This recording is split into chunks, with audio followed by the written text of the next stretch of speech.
do that anywhere where 3 men are in the ring? They do it all over the place. Mexico always does it. That's their. It'd be a stipulation if it wasn't. But yeah, you can do that often. Yeah. If think it's going to be multiple men, it's either everybody is active at once. It gets there regardless of what you do anyway. But well, it doesn't even have to be everybody active at once. It should just be one from each team is always active. And then the ref calling that the tagging the foot didn't count. So stupid. But if there's one thing that I'm realizing in AEW is each individual referee has a distinct personality and distinct way they run a match. And the longer the show goes on, the more that's going to set in. I think that's intriguing because then maybe you can have like the WWE champion pick his referee and like he can pick Earl Ebner. I love how you called him the WWE champion. Well, sorry, AEW champion. Sorry. No, I get you that it's intriguing. As of right now, I don't like it. But yes, it is intriguing. And even Earl Hebner did an interview this week talking about how the AEW referees are bad.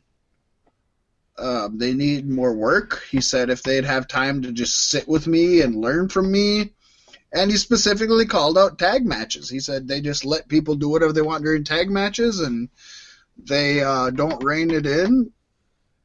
And I kind of agree with him. If you can have a defined set of rules, like I don't think things have to be as strict as...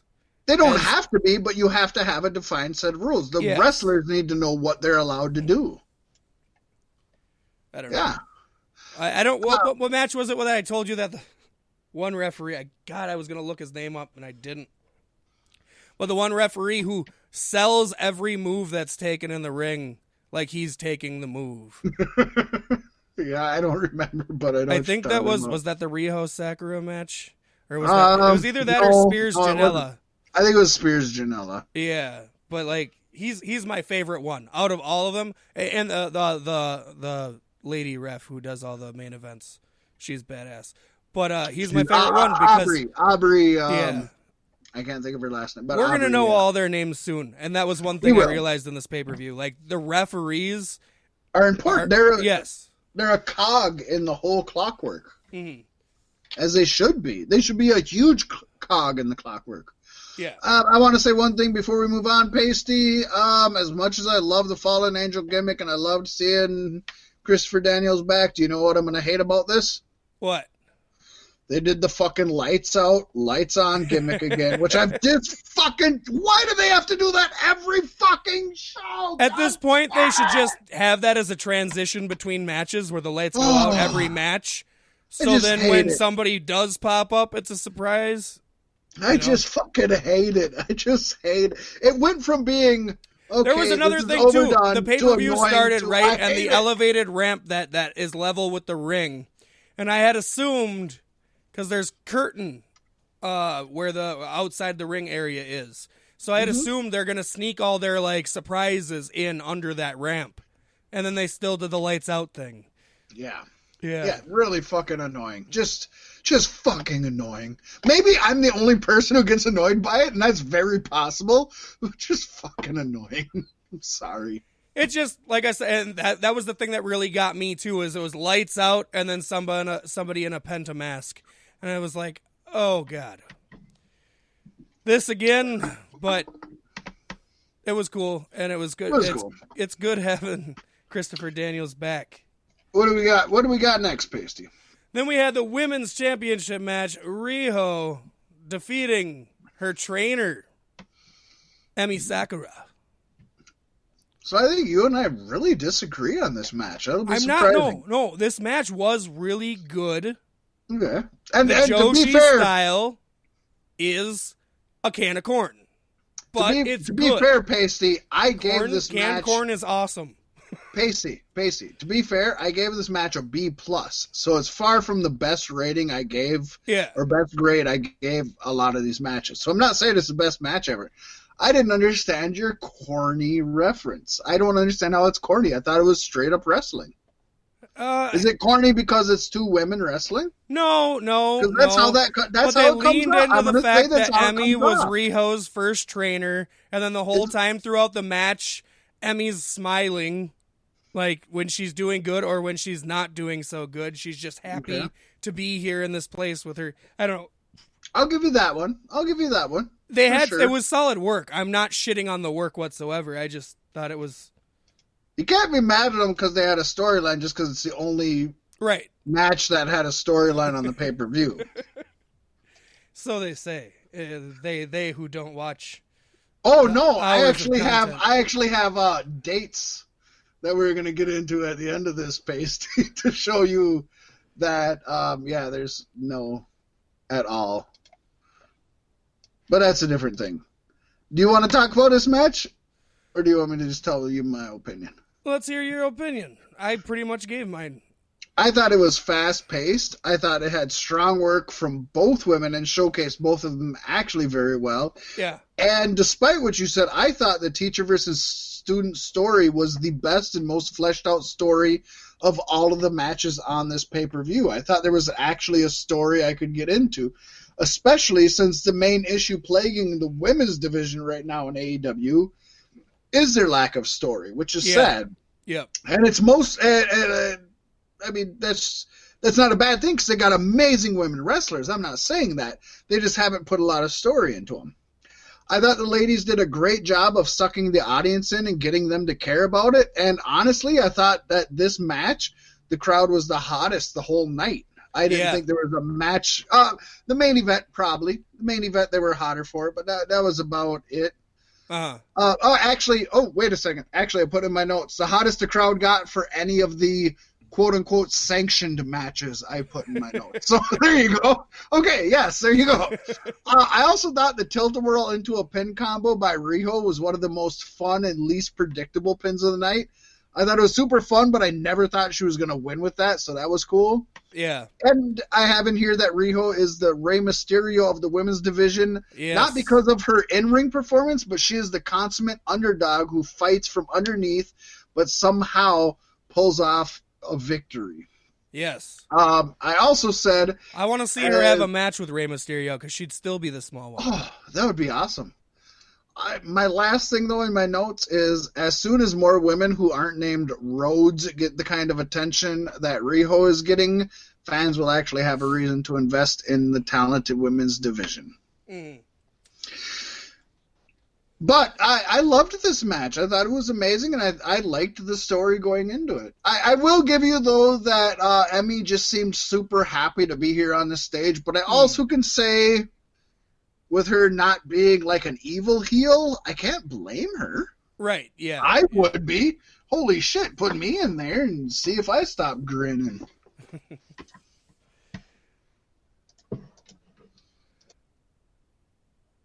And then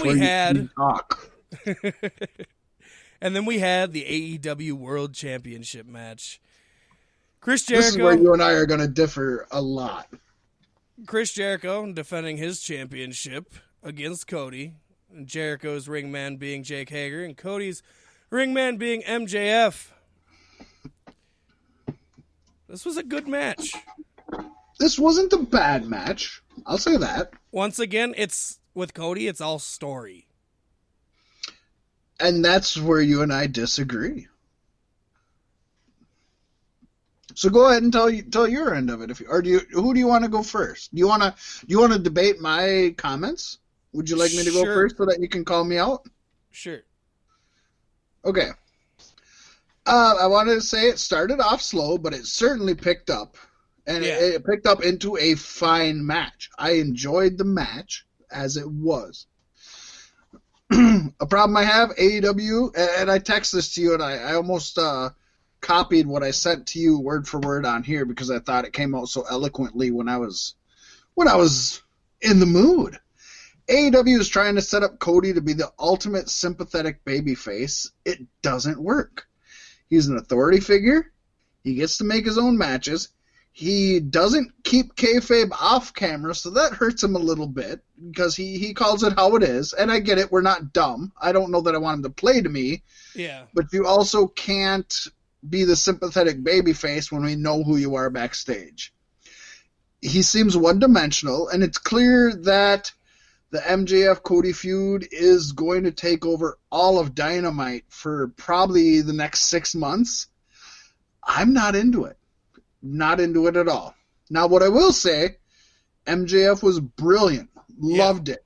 Mm-hmm. And he expressed a proverbial roller coaster of emotions while he was in there, which tears. He had tears. Oh, for sure. Like, yeah, it was awesome. And it culminated in the brash, arrogant grin following his betrayal. That was awesome.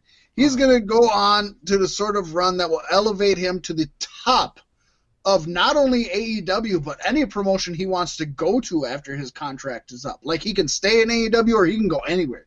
He's going to be the guy. Yeah.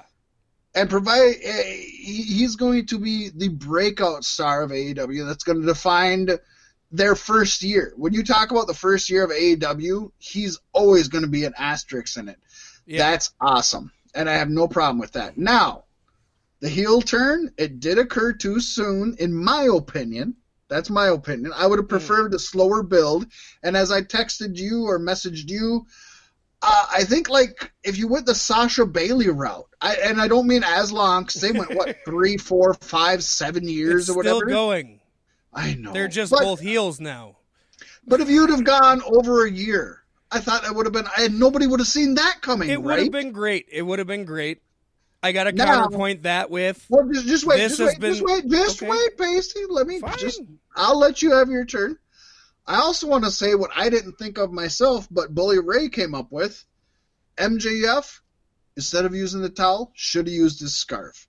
And he should have wiped Cody's blood in the towel. Oh.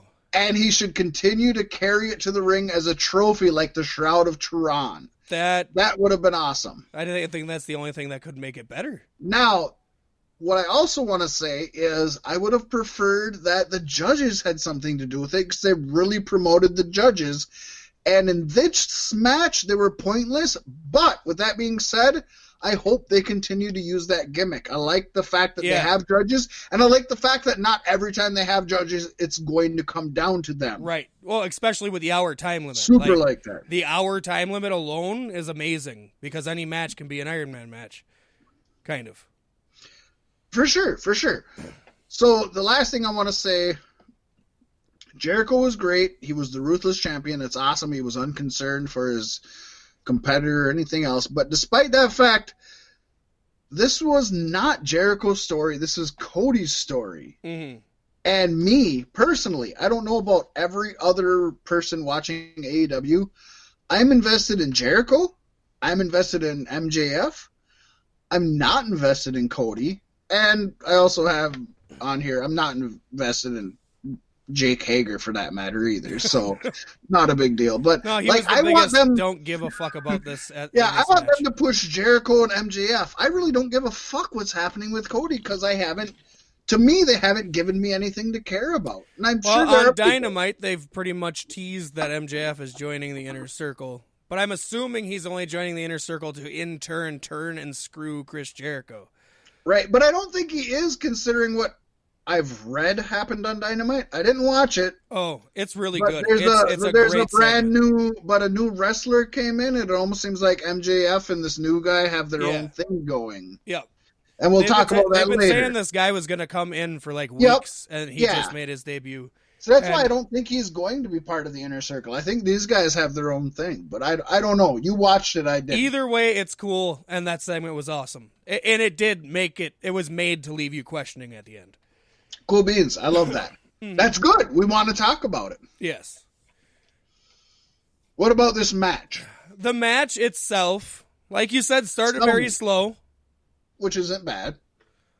With the way it was building up to the end, I do feel like if they could have kept going at that level, I don't think Chris Jericho could have held that level for long.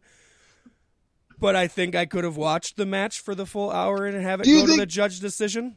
Do you think Cody could have handled it that long, though? Because Cody isn't a whole lot younger than Jericho and probably isn't in any better shape than Jericho. Probably not. I think it would have slowed down again, and that's not something I would have wanted. But if they could have kept that pacing up through the end of the hour, I could have watched that match. But could they adjusted